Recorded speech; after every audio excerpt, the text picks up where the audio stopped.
I've missed more than 9,000 shots in my career. I've lost almost 300 games. 26 times I've been trusted to take the game-winning shot and missed.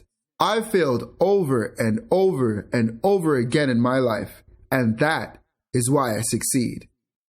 Hi, I'm HC, and in this video, we're going to discuss the 5 steps of how to recover from failure.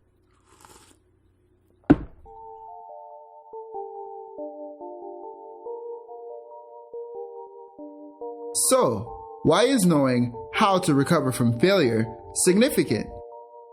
Although the feeling of failure may be tormenting and difficult to get through, failure is often the very thing needed to push us in the right direction. Understanding your feelings when you are down will help you appreciate your feelings when you are up. Therefore, without failure, we'd be less capable of compassion, empathy, kindness, and great achievement. Failure allows for upward movement outside of the comfort zone. This being understood, we can realize why failure is important. Therefore, knowing just how to transition from failure towards the anticipated state of success is a very important factor on the path of you becoming your best you. So, without further ado, here are the steps on how to recover from failure. Step 1. Patience. As the saying goes, tough times don't last, tough people do. During failure, you may feel like a dark cloud is hovering over your head, following your every move. Everything feels pointless, and you wonder why you are even making an effort in the first place. You feel like you know how to think positively, but those positive encouragements you're reminding yourself of are sounding like a nuisance to you.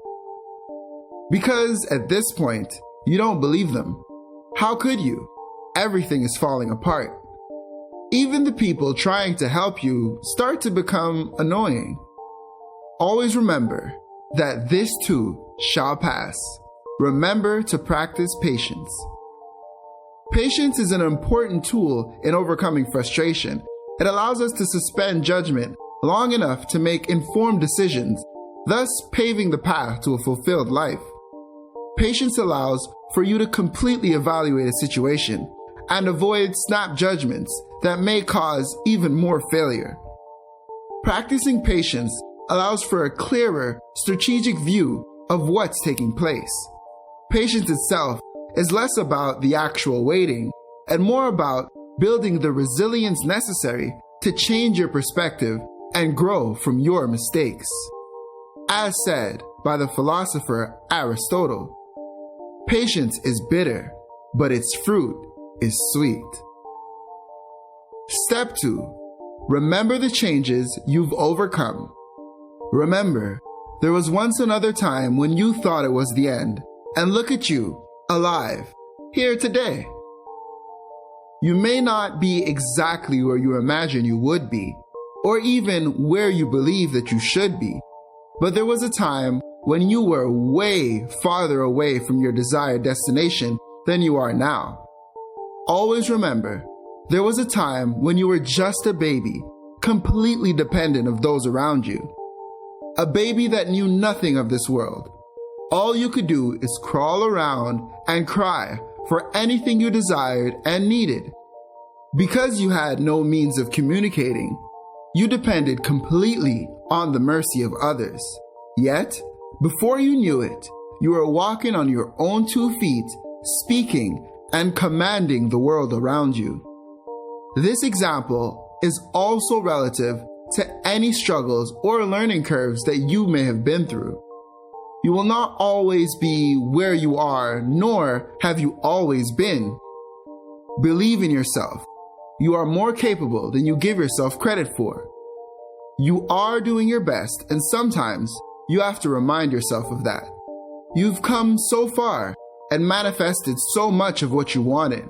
There's nothing holding you back from manifesting more of your truth. Remember who you are. Step 3. listen, and learn. Think, what exactly is happening to you? And what can you learn from it? Take the time to listen to your own thoughts. Listen to someone else.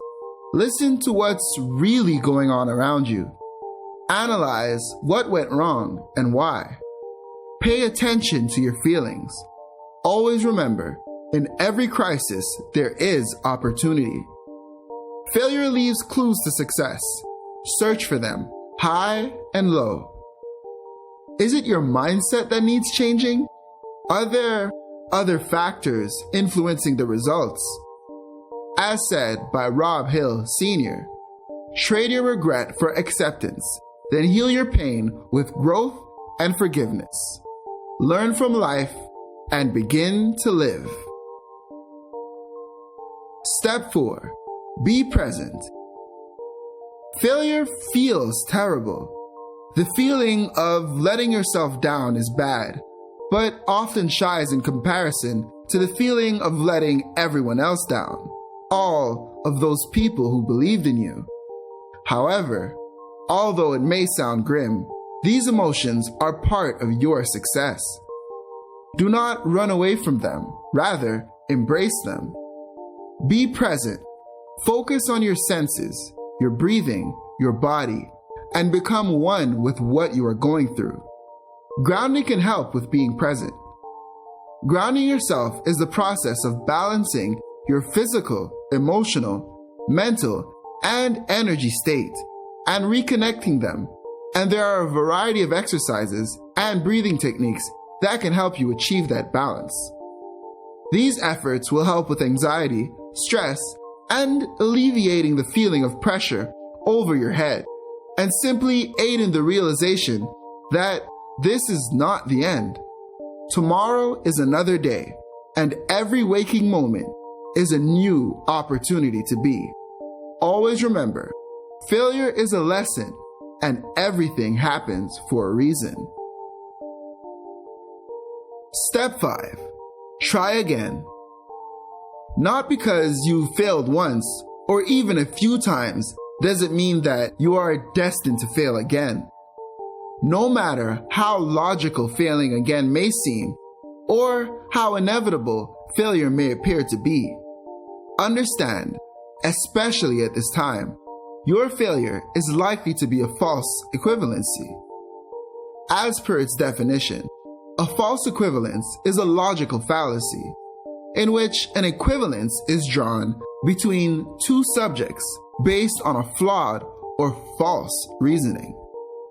A common expression of a false equivalency is comparing apples and oranges. But here's an example. Let's say an old man with a beard betrayed you twice before. A false equivalence would be to conclude that all men with beards are not honest and are likely to betray you. Although it technically makes sense, and it's based on something you felt and been through before, it is far from the truth. As sung by the late Aaliyah, if you don't succeed, get yourself up and try again. Always remember, failure's permanence is a choice, one that you must believe in order for it to be. Failure is not the opposite of success. Rather, it is an instrumental part of success. As said by the legendary basketball champion, Michael Jordan, "I've missed more than 9,000 shots in my career. I've lost almost 300 games. 26 times I've been trusted to take the game-winning shot and missed. I've failed over and over and over again in my life, and that is why I succeed." Always remember, failure is real, but it is not the end destination. So that's it, people. Those are the 5 steps on how to recover from failure and start moving forward today. Post a comment below to let people know how recovering from failure has changed you for the better. Please like and share this video, and remember to subscribe to this channel if you haven't already. I will see you here next time on Howell Consultations, the how-to to being true to you.